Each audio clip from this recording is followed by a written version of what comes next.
আসসালামু আলাইকুম। আমি যে পল্লী বিদ্যুতে চাকরি করি এটা আসলে কাউরে বলে বোঝানো লাগে না। গায়ে ইউনিফর্ম থাক বা না থাক, আমার দূর থেকে মানুষ দেখলেই বুঝে পল্লী বিদ্যুতে চাকরি করি। যদিও এটার একটা ভালো কারণ আছে, কেমনে টের পাই একটু বলি আসেন। সেটা হচ্ছে এই যে একটা পল্লী বিদ্যুতের গাড়ি, একে তো ট্রেডমার্ক গাড়ি, এই গাড়ি আর কারোর কাছে নাই। দ্বিতীয়ত গাড়ির লুকিং গ্লাস থাকবে না, আর তা না হলে গাড়ির একটা সাইড লাইট থাকবে না। আর সবথেকে বড় যে ব্যাপারটা মানুষ বুঝে সেটা হচ্ছে গাড়ির সাউন্ড।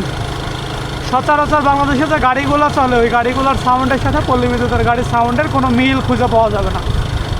তো যাই হোক, ঝড় বৃষ্টির একটা মৌসুম চলতেছে, সারাদিন প্রচুর পরিমাণে লাইন চেক দিয়ে চালু করতে হয়েছে। তো যেখানেই যাই মানুষ শুধু একটা কথাই বলে, ভাই বিদ্যুৎ কখন দিবেন, বিদ্যুৎ কখন দিবেন, বিদ্যুৎ কখন দিবেন। তো মোটামুটি সব লাইনে চালু করছি। তো তারপরেও কিছু মানুষ দেখা হইলে ওই যে বিদ্যুৎ পাওয়ার পরেও বলতেছে ভাই বিদ্যুৎ কখন দিবেন। সকালবেলা দেখে আসছে বিদ্যুৎ নাই, বাইরে কোনো কাজে আসছে, বাসায় আর যায় নাই। তো বাসায় যে বিদ্যুৎ পৌঁছাই গেছে এটা বোঝার আগে মানুষের একটা ধারণা যে বাসায় মনে হয় বিদ্যুৎ নাই। তো যার সাথে দেখা হচ্ছে সেই বলে ভাই বিদ্যুৎ কখন দিবেন। তো এই কথাগুলো শোনার ভয়ে আমি এখন একটা নির্জন মাঠের রাস্তা দিয়ে যাচ্ছি, যেখানে আশপাশের পরিবেশটা এক কথায় অসাধারণ। এদিকে তাকাইলে যতদূর চোখ দেয় শুধু ঘের আর ঘের। যদিও ঘেরে এখন মাছ নাই, পানিও নাই, কারণ এখন ধানের যে মৌসুমটা সেটা ছিল। তো আর একটা জিনিস দেখায় আপনাদের, সেটা হচ্ছে এই যে ডান পাশে যে ব্রিজটা দেখতেছেন, এই ব্রিজটা আসলে কতটা গুরুত্ব বহন করে এলাকার মানুষের জন্য জানি না। আমি যে রাস্তা দিয়ে যাচ্ছি এটা মোটামুটি একটা ভালো রাস্তা, কিন্তু ব্রিজে ওঠার জন্যে এই যে কোনো রাস্তা নাই, এই পাশে চলাচলের মতো কোনো রাস্তা নাই। এরপরেও বেশ 2 স্প্যানের একটা ব্রিজ এখানে করে রাখা হয়েছে। তো হয়তো ভবিষ্যৎ পরিকল্পনার জন্য করছে, যাই হোক সেটা আলোচনার বিষয় না। তো নতুন যারা পল্লী বিদ্যুতে আসার জন্য ট্রেনিং করতেছেন তাদের উদ্দেশ্যে একটা সৎ পরামর্শ থাকবে, সেটা হচ্ছে চাকরিতে যোগদানের আগেই দামি ব্র্যান্ডেড সানগ্লাসগুলো আপনারা ব্যবহার করবেন। তা না হলে চোখের ওই কালো অংশের চারপাশের যে সাদা অংশ, এই সাদা অংশ আর সাদা থাকবে না, সাদা অংশ কিছুদিন পরে হলুদ হয়ে যাবে, মনে হবে জন্ডিস হয়েছে। আসলে এটা আকাশের দিকে তাকাইতে তাকাইতে হবে এমন। আপনি চান বা না চান পল্লী বিদ্যুতে চাকরি করলে আপনার চোখ সবসময় আকাশের দিকেই থাকবে।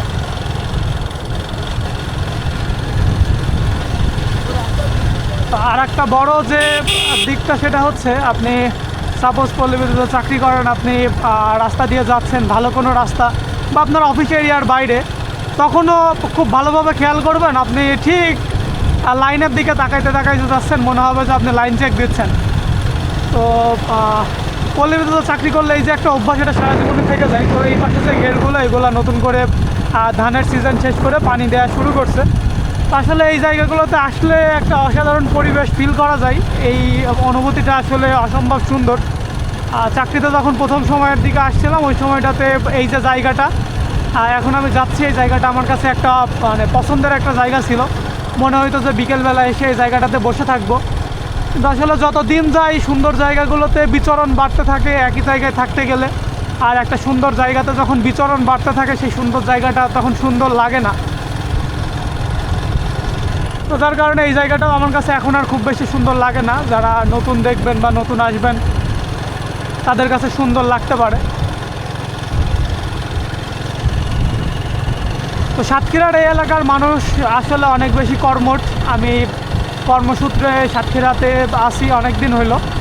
তো এখানকার মানুষ, এখানকার পরিবেশ সব কিছুই আসলে উর্বর মনে হয়। আসলে মানুষগুলোকে উর্বর বলে তাদেরকে আমি ছোটো করতে চাই নাই। উর্বর বলতে তাদের আসলে কাজ করার প্রতি একটা স্পৃহা, এটা অন্যরকম। আর সাতক্ষীরার মাটি অনেক বেশি উর্বর। এখানে যেখানেই কোনো ফসল করার চেষ্টা করা হোক না কেন, ফসলগুলো অনেক ভালোভাবে হয় এবং ভালো পরিমাণে ফসল হয়, যার কারণে এলাকার মানুষ কাজ করে অনেক বেশি মজা পায়। তো যে কোনো কাজ করে কাজের যখন ফল ভালো আসবে সেই কাজটা করতে যে কোনো মানুষের আরও ভালো লাগবে। তো তার কারণে এখানকার মানুষগুলো কর্মঠ বেশি। তো এই ডান পাশে যে খালটা দেখতেছেন, এই খালটা কপোতাক্ষ নদের সাথে যুক্ত। এই খালটা এখন জোয়ারের সময় চলে, যার কারণে পানিটা অনেক বেশি উপরে। আর জোয়ার না থাকলে এর পানিটা একেবারে তলানিতে যেয়ে জমতো।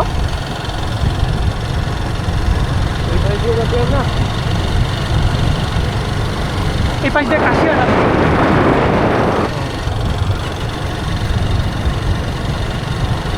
এই যে রাস্তাটা দেখতেছেন এটা রিসেন্ট টাইম হয়েছে, কিছুদিন পিচ করছে, পিচ দিয়ে রোলার করছে কিছুদিন আগেও, অর্থাৎ এখন থেকে 4-5 মাস মতো আগেও এই রাস্তায় আসতে গেলে মনে হইতো যে একবার বৃষ্টি শুরু হইলে এই রাস্তা দিয়ে আর যাওয়া যাবে না।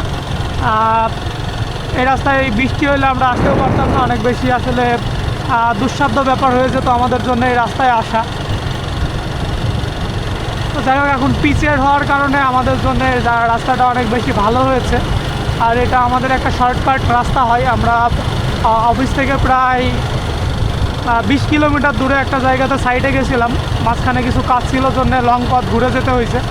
তো এই শর্ট পথটা হওয়াতে প্রায় 5 কিলোমিটার রাস্তা কমে গেছে। তো কিছুদিন আগে আমাদের পল্লী বিদ্যুৎ সমিতিতে আমাদের চেয়ারম্যান মহোদয় আসছিলেন, চেয়ারম্যান স্যার আসছিলেন।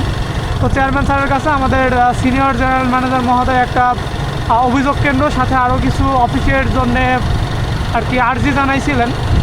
তো এখানে আমি যে জায়গাটাতে আসছিলাম এখানে আমাদের স্যার হচ্ছে দলুয়া অভিযোগ কেন্দ্রের জন্য আর্জি জানাইছিল। তো দলুয়া অভিযোগ কেন্দ্র যদি হয় এখানে, এটা আসলে আমাদের জন্য যে সুবিধা হবে ব্যাপারটা এমন না, কারণ এরিয়া যত বড়ই হোক না কেন আমরা তো মোটরসাইকেলে করে যেই সেখানে সার্ভিস দিব।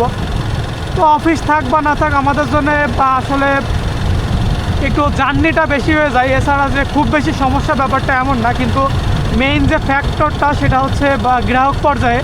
তো এখানে যদি একটা অভিযোগ কেন্দ্র থাকতো তাহলে এই যে গ্রাহকগুলা আজকে অনেক সময় পরে বিদ্যুৎ পাইলো। অনেক সময় পরে বিদ্যুৎ পাওয়ার পিছনে একটা কারণ আছে, সেটা হচ্ছে এখানে আমার অফিস থেকে অনেক দূরে, আসতে পথে অনেকগুলা লাইন চালু করতে করতে আসতে হয়েছে। তো এখানে যদি একটা অভিযোগ কেন্দ্র থাকতো তাহলে এখানকার লোকজনগুলা বিদ্যুতের যে সমস্যাটা, ঝড় বৃষ্টি হইলে লাইন চালু করতে দেরি হয়ে যায় বা একটা অভিযোগ আসলে অফিস থেকে আসতেও লেট হয়ে যায়।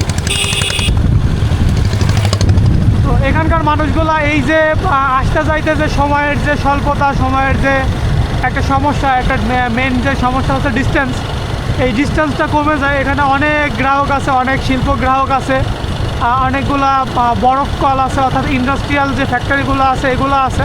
তো এখানে বেশ ভালো পরিমাণে একটা লোড আছে। তো আমাদের চেয়ারম্যান মহোদয় যদি এখানে একটা অভিযোগ কেন্দ্রের অনুমোদনটা দিয়ে দিতেন দ্রুত সময়ের মধ্যে, তাহলে এই যে ঝড় বৃষ্টির সিজনটা যাচ্ছে এই সময়টা আমাদের জন্য খুব ভালো হতো। গ্রাহক পর্যায়ে বিদ্যুৎ পাইতো দ্রুত, আমাদের লাইন চালু করতে বেগ পাইতে হতো না। তো যাই হোক, কথা বলতে বলতে অনেক দূর চলে আসছি। এই জায়গাগুলোতে আসলে লোকালয়টা খুবই কম ছিল রাস্তার অভাবে। এখন যেহেতু রাস্তা হয়ে গেছে, এই জায়গাগুলো আশা করি বাড়িঘর হয়ে যাবে খুব দ্রুত সময়ের মধ্যে। আর বাড়িঘর হইলে আমরা তো বিদ্যুৎ দেওয়ার জন্য আছি, যত প্রান্তিক অঞ্চলই হোক না কেন বিদ্যুৎ আমরা সেখানে পৌঁছাই দিব এবং বিদ্যুৎ পৌঁছাই দেওয়ার জন্য আমরা বদ্ধপরিকর। তো কথা বলতে বলতে অনেক দূর চলে আসলাম, প্রায় কাজের স্পটে চলে আসছি।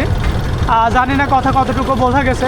তো বিদ্যুৎ সম্পর্কিত ভিডিও এবং তথ্যগুলো চেষ্টা করি আমার পেজে দেওয়ার, এবং এ জাতীয় আরও ভিডিও এবং বিদ্যুৎ সম্পর্কিত যে কোনো প্রশ্ন থাকলে আমাকে জিজ্ঞেস করতে পারেন। এবং আমার পেজটি ভালো লাগলে, আমার ভিডিওগুলো ভালো লাগলে অবশ্যই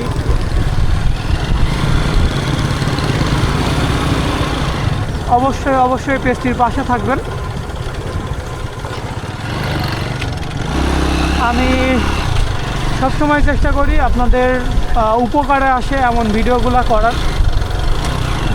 তো আপনাদের উপকারে আসে এমন ভিডিও সামনে আরও নিয়ে আসতে থাকবো।